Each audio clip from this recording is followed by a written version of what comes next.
How to take long scrolling screenshot in laptop on Windows 11.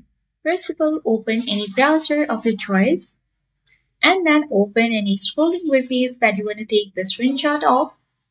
I already have opened Wikipedia as web page on my laptop, and once you have opened it, you just have to scroll all the way down so that complete page gets loaded.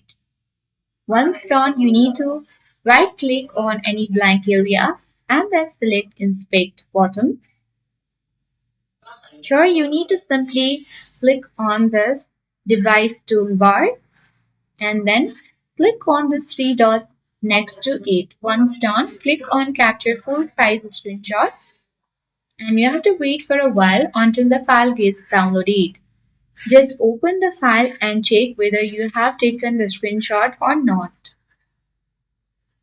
Once you have opened, you can easily see that we have taken long scrolling screenshot in laptop on our Windows 11. So that's how we take long scrolling screenshot in laptops in Windows 11 or 10. I hope this video was helpful. If it was, then do like, share and comment. If you are new to our channel, then subscribe and press the notification bell so that you won't miss any updates from this channel. Thank you for watching and see you in the next video.